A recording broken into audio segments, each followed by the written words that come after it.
Hi everyone and welcome to Calm Creations Crafty Flosstube. My name is Tia. Today I am going to show you what my plans are for the Roxy's Journal of Stitchery Volume 8.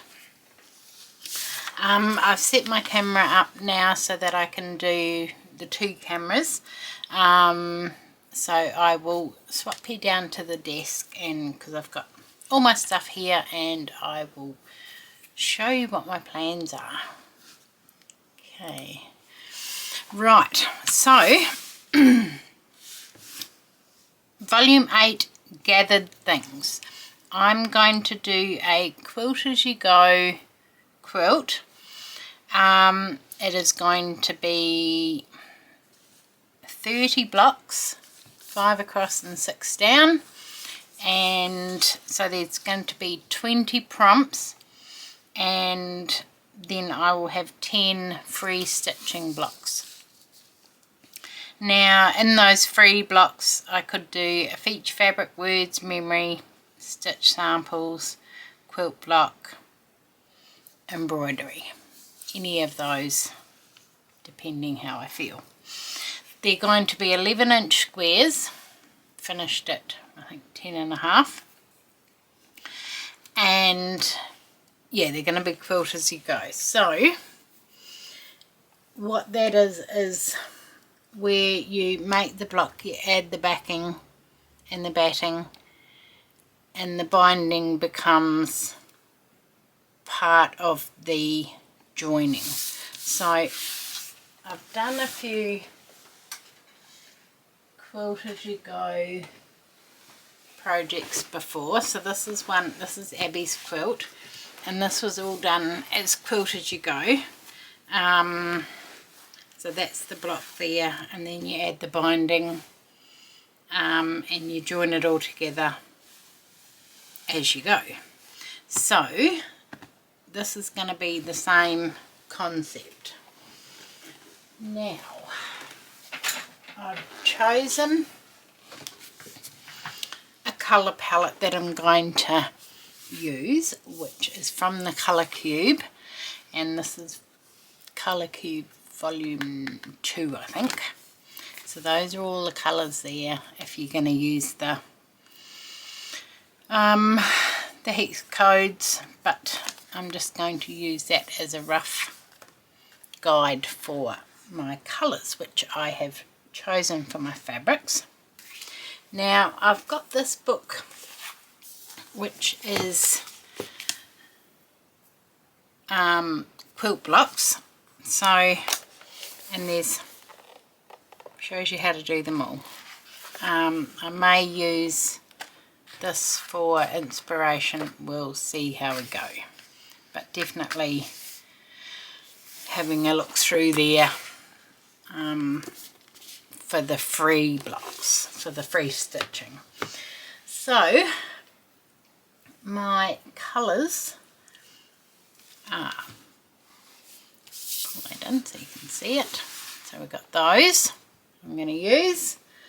I've got this jelly roll which I'll pull some colours from. They're all not busy prints, so they will all work and not take away from the stitching and the embroidery and things like that. So I've got those. Then I've got this jelly roll which is all the same sort of tones, which I will probably use as well.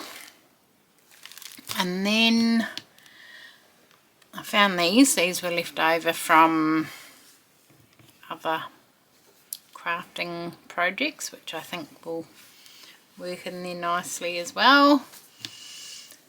I struggled finding yellows, so or the lemon, what is it, the softer, what do they call it on there? It's called cream on there, but sort of a buttery yellow. And then these are my blues. I've got those. Oh, that's a blue. And then these are my minty greens that I'm going to use. So I've got a variety of all sorts in there. And then I found under here, that one there is my apron. I've been going crazy making aprons, just to wear around the house or when I'm in here crafting. And I've got another one, if we go that way, the blue one there, and then I made the skirt as well. I've just got to hem the bottom of the skirt, but I'm putting that off because it's going to be a big job. But anyway, and then these are my pinks. So those are all my fabrics that I'm going to incorporate into my quilt.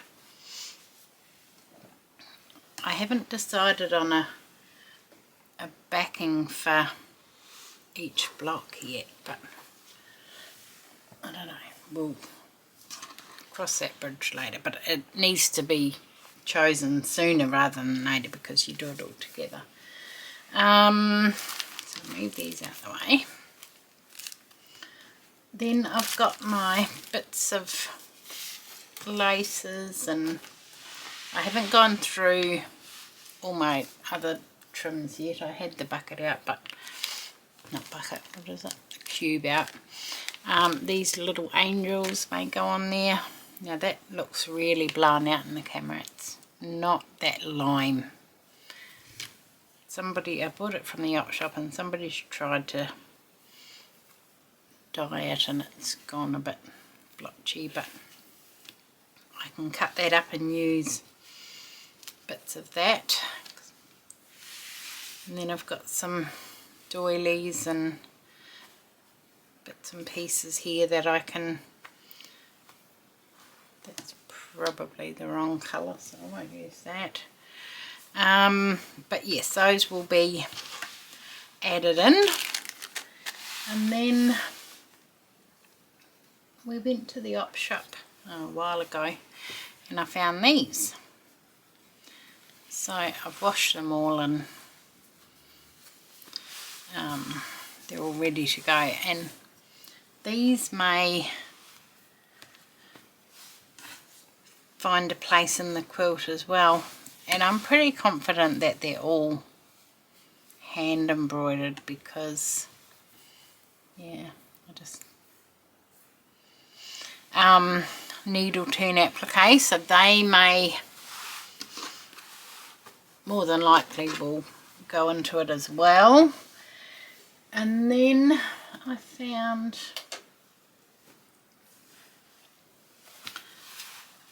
this bedding set. Now it is 2 single quilt covers and 2 pillowcases. So I've got plenty of fabric in those, but what is in here, I don't know if it's on the pillowcases, but so there's 2 different background colours there. So there's the purpley colour and then the white. But in the cover there's some, like a band of yellow, which I can use as well. Oh, they smell so good. So I could cut bits out from there and use that because I'm lacking in the yellow colour. So that's, I've got plenty of that to use. So that will be good. But I made a mock-up block of one that I can just to see how it would go. So some of the blocks may be machine pieced, some will be hand pieced, it depends. But that's just the block with the batting, and I did this on the machine. But I can embroider in the seams, I can running stitch. This one's a bit busy so I won't be, but using this, but I'll make it into a, I don't know, something. Maybe a little pouch. Could do 2 pouches. Anyway, but that's the idea of the free stitching blocks. It might be a quilt block, who knows. But it's getting close now, so we're nearly there, and we'll be starting, I think, in the beginning of July. So, yeah, it's not too far away now. It's getting really close. So, that is my idea for the volume 8. It's my quilt as you go project. So, slowly gathered all my bits that I think I need, and I'll be ready to go when it starts. So that's it from me today. Thank you very much for joining me, and I will see you all again soon. Bye.